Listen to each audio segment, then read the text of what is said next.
여러분들이 특정한 범죄로 경찰 조사를 받게 되었을 때 어떤 질문을 받게 되는지를 알고 가시라고 제가 이 영상을 준비하게 되었는데요. 이번에는 특수상해로 조사를 받는 경우에 어떤 질문이 나오는지를 보면서 말씀을 드리려고 합니다. 처음에는 마찬가지로 이제 진술 거부권과 변호인 조력권에 대해서 알려줍니다. 그러면서 물어보게 됩니다. 피의자는 위와 같은 권리들이 있음을 고지받았는가요? 예라고 대답을 하겠죠. 피의자는 진술 거부권을 행사할 것인가요? 라고 물어봅니다. 이때 아니요 라고 얘기를 합니다. 자, 진술 거부권 관련해 가지고 여러분들에게 진술 거부권이 있는 것은 맞는데요. 저는 형사 단계에서 진술 거부권을 행사하기보다는 본인이 할 말이 있으면 충분하게 얘기할 것을 권유드리고 있는데요. 형사 단계에서는 잘 설명하기만 하면 불기소로 끝날 수도 있는 것을 굳이 내가 진술 거부권을 행사해서 재판까지 끌고 가는 것은 좋은 전략이 아니기 때문에 그렇습니다. 그래서 우리가 TV를 보다 보면 진술 거부권을 행사한다고 하면서 아무런 말도 하지 않고 나오는 그런 사람들을 목격하기도 하는데요. 실제 현장에서는 잘 일어나는 일이 아니라는 것을 알고 계셔야 됩니다. 적극적으로 기회를 줄 때 내가 억울하다라는 점, 내가 무혐의라는 점에 대해서는 밝힐 만한 것들을 자세하게 진술하는 것이 오히려 더 현명한 전략이라고 할 수 있겠습니다. 피의자는 변호인의 조력을 받을 권리를 행사할 것인가요? 라고 하니까 아니요 라고 했고요. 이에 사법경찰관이 피의 사실에 관하여 다음과 같이 피의자를 신문하다 라고 하면서 본격적으로 질문을 시작합니다. 피의자는 나 혐의 본인 맞나요? 라고 물어보니까 네 맞습니다 라고 대답을 합니다. 이때 피의자가 제출하는 주민등록증을 사본하여 조서 말미에 첨부하다 라고 되어 있네요. 피의자는 이전에도 검찰이나 경찰에서 조서를 받거나 처분을 받은 사실이 있나요? 라고 물어보니까 네 있습니다 라고 답을 하고요. 가족관계는요? 라고 물어보니까 처와 사별하고 자식들은 출가했습니다 라고 답을 합니다.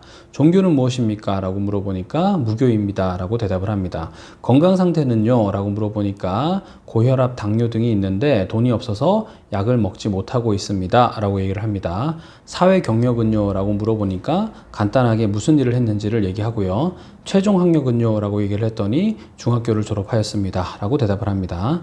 재산 및 월 수입은요? 라고 했더니 제 명의로 된 재산은 없고 현재 4개월 전부터 사촌형이 운영하는 회사에서 회사원으로 일하면서 월급 200만 원 가량을 받고 있습니다 라고 진술을 합니다. 피의자는 금일 음료수병을 피해자 머리를 향해 내리친 적이 있나요? 라고 물어보니까 술에 취해서 잘 모르겠습니다 라고 얘기를 합니다. 일시 장소가 어떻게 되나요? 라고 물어보니까 언제 어디서 있었던 일인지를 간단하게 대답합니다.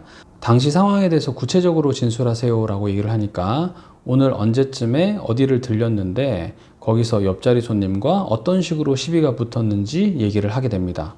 그러니까 경찰이 계속 진술하세요 라고 얘기를 합니다. 그래서 제가 화가 나서 제 테이블에 있는 음료수병을 잡고 머리 부위를 향해서 때렸다.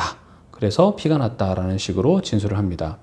피해자는 피의자로부터 상해를 당한 후 어떻게 행동하였는가요? 라고 물으니까 저는 그 당시가 잘 생각이 나지 않고 피해자가 112를 불러서 경찰에 신고를 했고 경찰관이 나타났습니다 라고 진술을 합니다. 이때 경찰이 피의자에게 당시 현장 사진을 보여주고 다시 묻습니다. 사진을 보면 음료수병이 깨진 채 바닥과 테이블에 널려져 있는데 이건 피의자가 피해자 머리를 향해서 내리친 후에 깨어진 파편 조각이 맞죠? 라고 물어보니까 네 맞습니다 라고 대답을 합니다.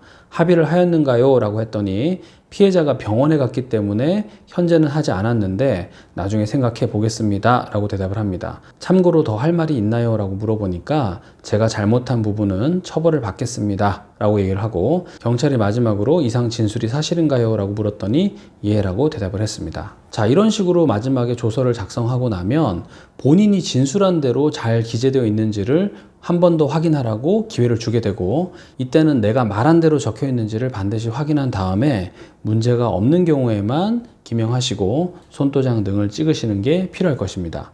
특수상해 같은 경우에는 법조문이 이렇게 정하고 있어요. 형법 제258조의 2 제1항 단체 또는 다중에 위력을 보이거나 위험한 물건을 휴대하여 제257조 제1항 또는 제2항의 죄를 범한 때에는 1년 이상 10년 이하의 징역에 처한다 라고 되어 있습니다. 그러니까 특수상해에 해당하기만 하면 이 범죄에 대해서는 벌금형 자체가 없기 때문에 가해자로서 억울한 경우에는 최대한 내가 억울하다라는 점을 어필할 필요도 있을 것이고 그렇지 않고 인정하는 경우에는 내가 잘못했습니다라고 선처를 구하는 것이 필요할 것입니다.